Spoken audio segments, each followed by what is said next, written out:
Hello, I'm here to give you the review of The Dark Knight Rises. Not the review you deserve, but the one that you need. Okay, I'm not gonna do that. But okay, yeah, this is the much anticipated Dark Knight Rises, and I'll just apologize now. I'm doing this before I do the bum review, so if I reuse some of these jokes, I apologize, or if you've already seen them and you see that, whatever. As always, best way to talk about a sequel or remake is to talk about what you thought the films before it. I'll just do the Christopher Nolan ones, which most of you know what I think of them, but I'll just say real fast. The Batman Begins, I really liked. I really enjoyed it. I liked the first half much more than the second half. Second half, I think, gets a little boring, but first half, I love the psychology. I love the philosophy. I didn't think I liked going to his past, but I did, and I love the development, so I like the first one. Second one, love even more. One of my favorite movies, even though, it has problems, obviously. The ending is kind of bullshit and stuff. I really like it. I love Heath Ledger. I love that it really seemed to bring comic book movies to, like, a new level, taking them seriously and being even darker and more adult, but still sort of being a comic book movie. So really, really like the second one. Like I said, I love Dark Knight. And then we have The Dark Knight Rises. I didn't like this one. I thought this actually kind of sucked. And I have no idea if I'm a minority on that, or if that's going to be the popular view. I have no idea. I haven't looked up and seen what other people thought yet, but I got back from the midnight screening, and I was really underwhelmed by it. I was actually kind of shocked.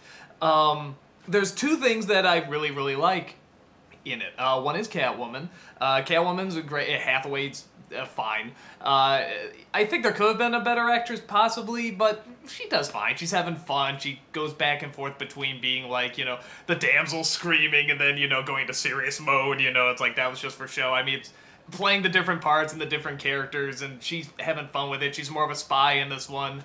And I love the Michelle Pfeiffer one. Okay, that's a great character, an awesome character, but it's nice to see one more sort of like the comics. So, love Catwoman, lots of fun. When you see her and Batman together, whatever, just walking down the street or kicking ass, it's awesome. I mean, and the stuff with the mask and the goggles sort of looking like the ears, so you can understand why some people would call her like the cat or the cat burglar and she steals stuff.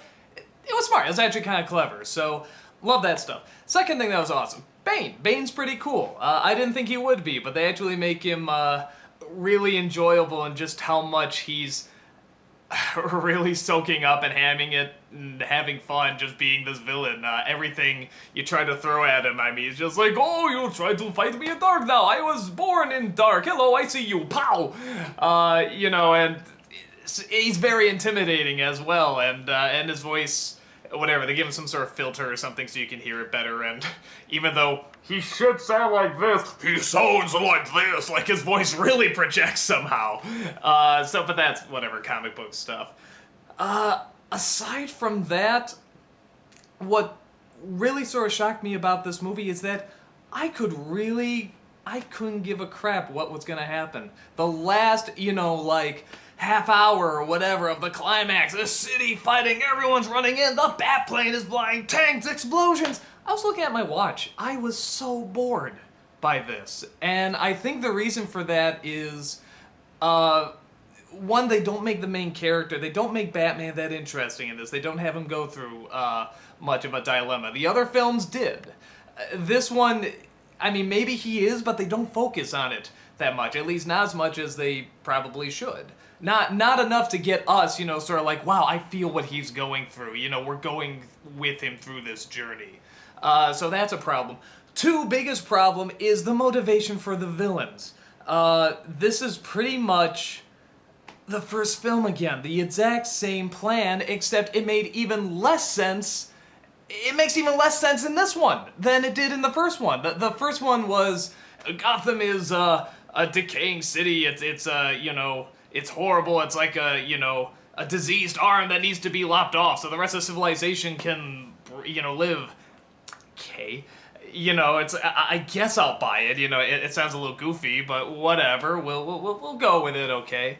And then in this one, it's like, Gotham is now a peaceful place because all that bullshit at the end of The Dark Knight, with we have to make Batman look like the villain and whatever, and Michael Caine burning the letter and stuff like that, all of that just got rid of crime, you know, the streets are safe. They're gonna get rid of Jim Gordon because this is peacetime. By the way, that goes nowhere. There's no reason for that. So now Gotham's, I guess, a really pretty nice place. People want a vacation there or something. But these bad guys, the exact same ones, the League of Shadows, come in and they still want to stomp it out. Why? Because, well, we got a plan. We still got the blueprints. We gotta just throw them away? I mean, we can't do that. It doesn't add up. And that's the big problem, is that you're following these villains, and you're trying to get into their plan. And when you get to the big battle at the end, everyone's rushing and fighting, you're constantly asking yourself, what the hell are they fighting for? What was this for again? I'm not behind this. Even something like Avengers, you know, is very basic. Asshole wants to take over the world. I mean, we know that. We've seen it a million times, so we can get it. We're still not sure exactly what this is. And there's a bomb that they have that they could just blow up at any moment. In fact, we find out that they are just going to blow it up. They're holding the city hostage unless they don't heed to their demands, because there's no demands they have to heed to. So they... You know, but what's the point? Well, they want to see the soul of Gotham be crushed. Why? To prove a point. The point that if we let a bunch of prisoners out of their cells, the city will be in chaos. I don't think you need to prove that. I think we could figure that out. And if no law enforcement is there to save them, the city will crumble and die. Yeah? Yeah? You know, and... but we're gonna blow it up anyway. What? This is the dumbest plan. It doesn't add up, and we don't exactly know why they're doing it. It's just sort of stubbornness.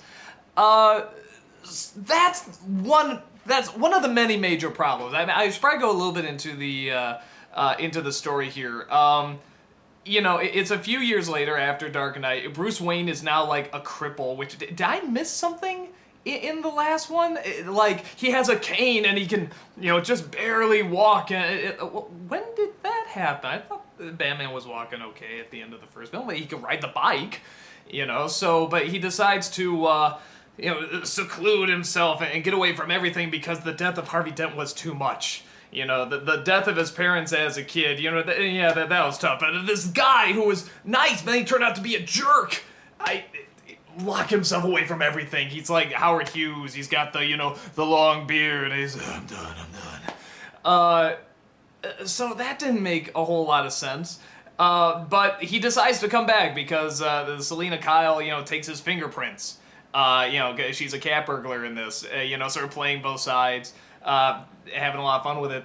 And so he wants to find out why. And then he finds out about this Bane character. And Bane is apparently connected to the League of Shadows. I don't think I'm giving anything away. They say that pretty early on. And they just flat out say, what's his plan? He wants to keep doing what Ra's al Ghul started. Now, here's the other major problem. Because that's essentially the story, and that's what, you know, Bane wants to do. He just wants to finish what Ra's al Ghul started. And Catwoman sort of goes back and forth, as she should. That's what's so great about that character.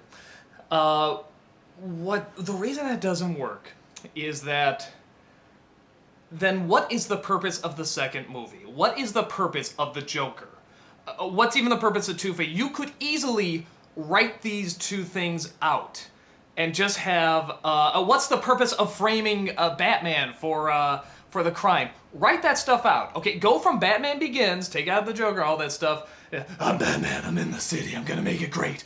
Go to this movie. Everything's great because of Batman. Well, the Bane doesn't want that. He wants revenge for Ra's al Ghul. And continue the rest of the story.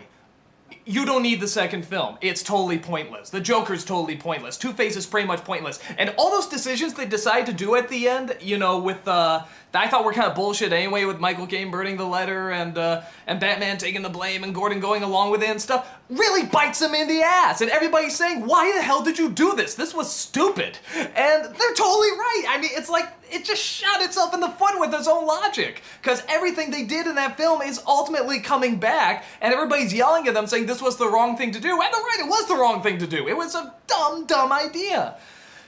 So you have that going, but trying to bring it back to the villains in the first film, it doesn't add up, because then they're trying to make it look like this was all part of the plan, this was all part of the trilogy, when clearly it wasn't. Maybe you were going to do something with Heath Ledger that was going to bring it back into this, I don't know.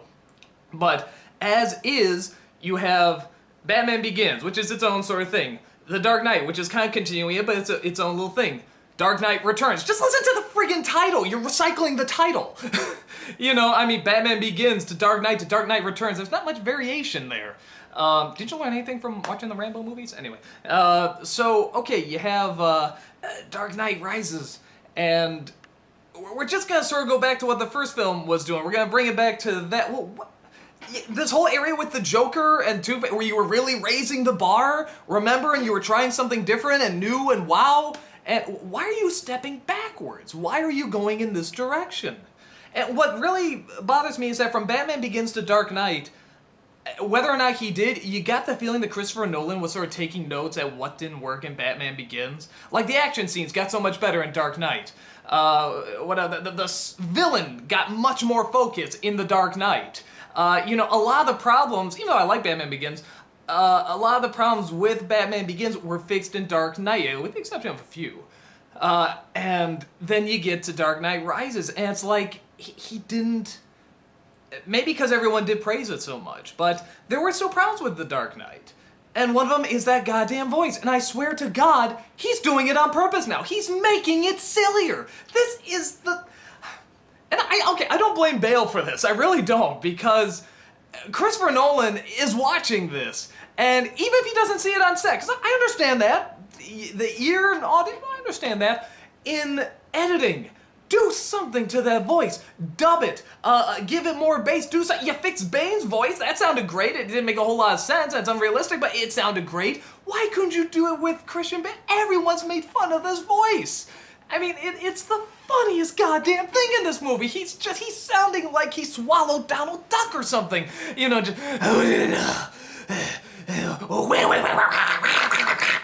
like, you can't do it. It's too silly. Okay, I'm sorry, and he talks so much in this. And even half the people know who he is, and he's still doing this dumb-ass voice. Alright, so that was really distracting. In Prometheus, that's weird me going to Prometheus, but have you ever seen the Red Letter Media video that they did for that, where it's two guys, they're just sitting down, they're just sitting, on a couch, one guy turns, and he just asks every question, about a plot point or a hole that didn't make sense in Prometheus, and it goes on for like 3 minutes, because there's so many. That's this one. And let me tell you, and I'm open, it's a comic book movie, I got that. I'm the guy who didn't really question in The Dark Knight when, how did the clowns during the big chase scene know where the helicopters were gonna go to set up those cords, or know there's gonna be a helicopter and stuff. It's like, I don't question that stuff. Edward Scissorhands, I don't question where he gets the big block of ice, I'm cool with it. But there are so many damn things in this movie where I'm like, what? Huh? What? For example, when they capture Catwoman, they put her in the male prison center. What? And I'm sure they give a bullshit reason, but everyone's saying the same thing. That's a bullshit reason.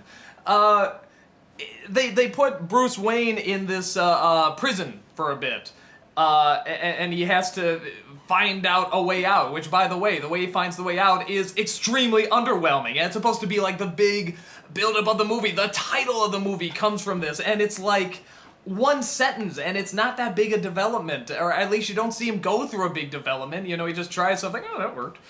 But okay, so he gets out of this prison. There's no fucking guards there? There's no guards to make sure this guy, who you friggin' know is Batman, is gonna get out? It's like, well, no one's ever gotten out of here except for that one person that we constantly reference all the time, but with the exception of that one person, who is very small, a child, actually, but we're pretty sure no one else is ever gonna get out, ever. No one will ever figure out the psychological secret or whatever, or they claim it's a psychological secret. He gets out.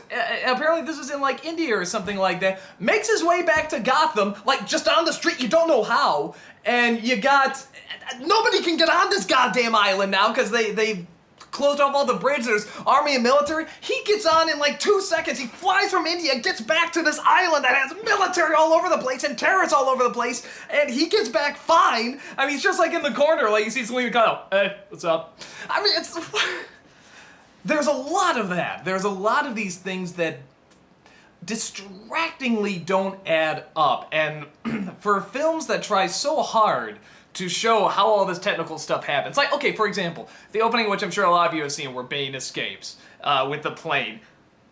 Now that's mostly BS, but we can buy it because it's very cool and it's neat and you're sort of seeing how it's done and you're giving us some idea. But all this other stuff, all these other things that they're doing that you just think logically this would make sense or they would try this or do this, and they don't, or they don't explain it. And it's so weird because of that, but, what else? I mean, those are sort of the major things. Oh, okay, at the end, there's a relatively good twist at the end. I mean, it's one of those nice ones where it was in plain sight the whole time. You just go, oh, okay, yeah, I didn't see that coming, okay. But, again, when you see what it's adding up to, and you sort of see, oh, this is our villain. You know, this is the villain. You just go, really? Batman? Batman, okay, Batman movie. This is your villain. This is what it's all coming down to. You have created some of the world's greatest villains. I mean, unbelievable. These characters write themselves, they're so unbelievable. I mean, people have prayed to write for Batman because they want to write for these villains. They're that good. And you have it boiled down to this person who... clearly you don't give a shit about. I mean, at all. So that's a problem. The ending... I can't believe this is how they're finishing this movie. Again, I won't give it away. But the ending to this movie is not how a Batman film would end. It's more like how Shrek doing a Batman film would end. Like, oh, isn't that kind of cute? Oh, isn't that kind of... oh, isn't that... Oh. No. This... From the point where Bruce Wayne gets thrown in this prison on, it doesn't feel like Batman at all. I'm not sure what it feels like. I don't know if it was trying to do an Avengers thing where they're just flying around the city and they're trying to make it huge.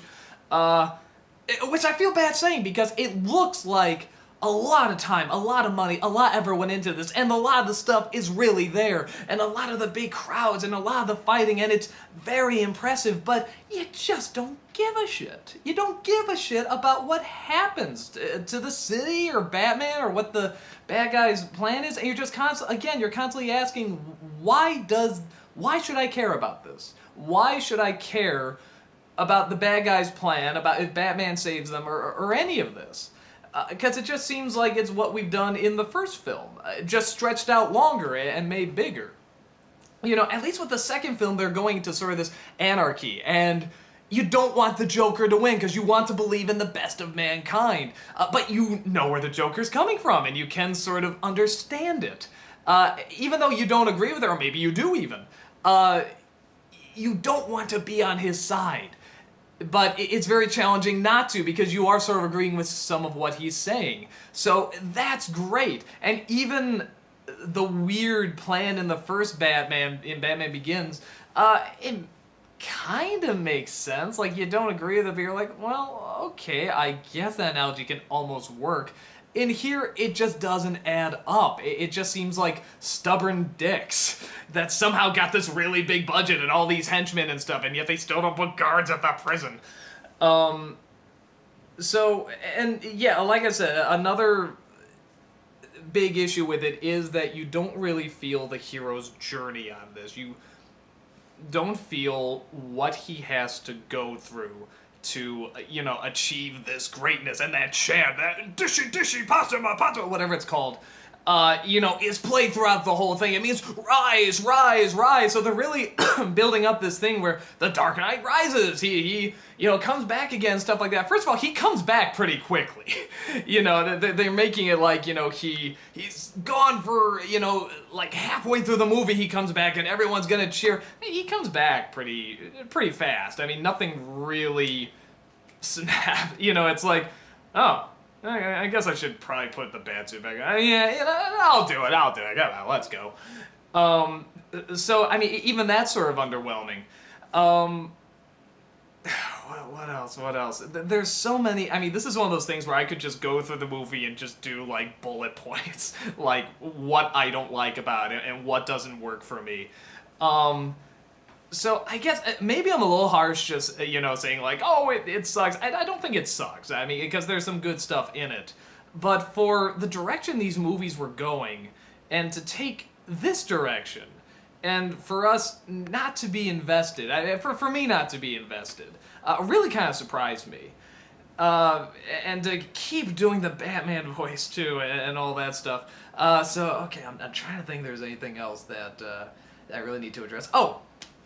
And this sort of goes along with the ending too. Okay, so you have this woman who's gonna sort of financer. It's gonna take over Wayne Enterprises and stuff like that. And whatever, she's sort of against Wayne because he becomes a recluse. He's not keeping track of his money. Which again, you sort of go, yeah, what a dick. Yeah, he's throwing money and stuff, but he's not keeping track of it. He's like, oh, leave me alone, leave me alone.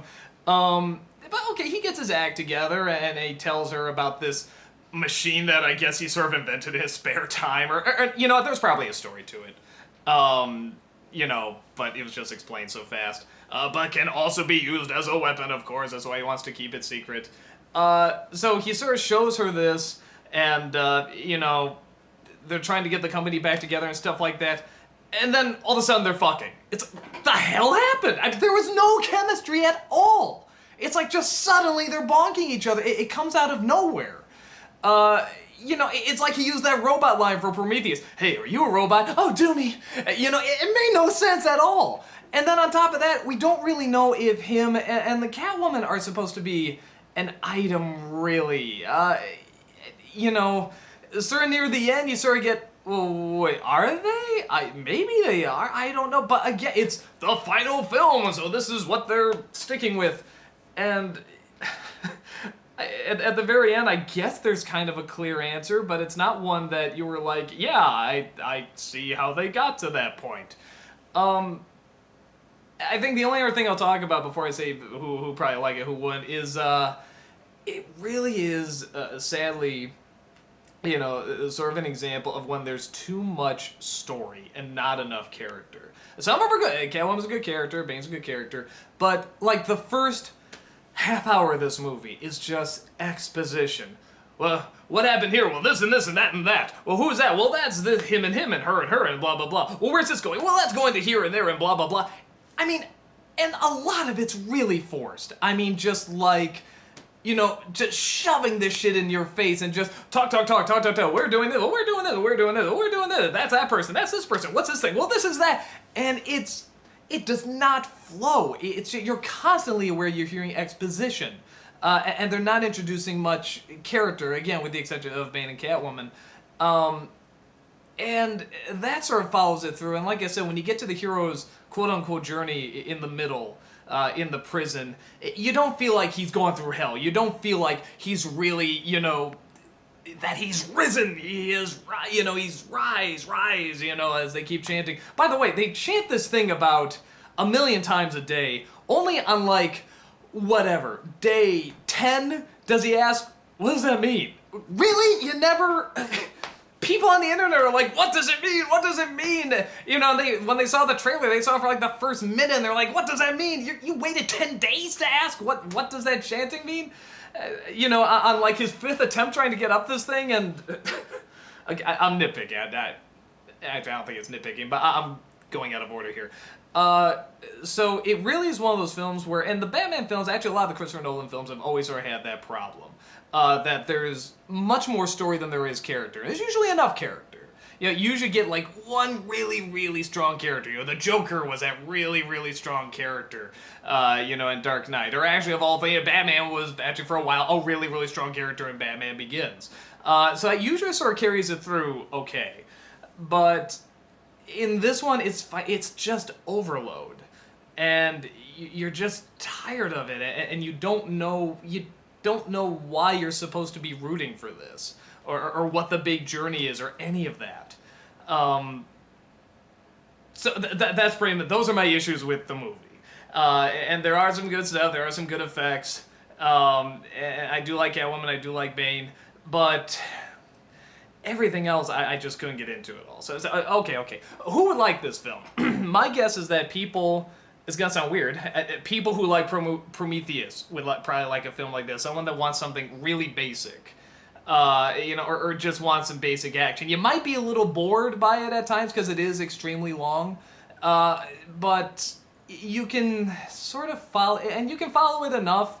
Again, sort of almost near the third act, there's a lot of, well, how are we going to get the cops out? Well, we're going to do this. Well, how are we going to do this? We're going to do that. More of that exposition stuff that you're just, come on, God. And I think people who, are getting themselves hyped up to see this, and just, they want to see Catwoman, they want to see Bane, they want to see people punching people and explosions and stuff. And that's sort of all they need. They don't need too much else. Because it's not like there's nothing to this movie. They give little drops of, something to kind of cling on to. For me, it's not enough. But if you only need a little, if you just want your basic action movie, it's not bad. You might get a little bored by it at times, but you'll probably like it okay. People who won't like it, anyone that really thinks this is going to be the big Batman, you want to see it move on to the next level, you want to see the character's next development, you want to see all this stuff, you're probably going to be underwhelmed by it. I don't know if you'll hate it, because there is still some good things in it, so I don't think you'll say it sucks or anything, but you'll probably be let down a bit, especially after something like Avengers that did so well at balancing characters. And this one, Batman sort of disappears for a while, Bane sort of disappears for a while, and stuff. And it's just so hard to get into the main character's dilemmas, I guess. Hopefully that gives you some idea of it. Personally, if I had to guess, I don't know fan reaction. Fans may love it. People applaud it at the end.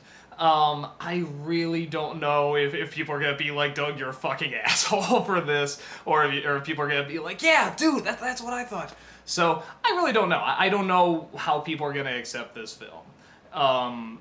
My guess would be that in terms of what's going to be the big moneymaker, Dark Knight Rises might have the bigger opening weekend possibly, but I think Avengers is the safe bet for the one that would have people coming back. I don't know how many people would come back to this.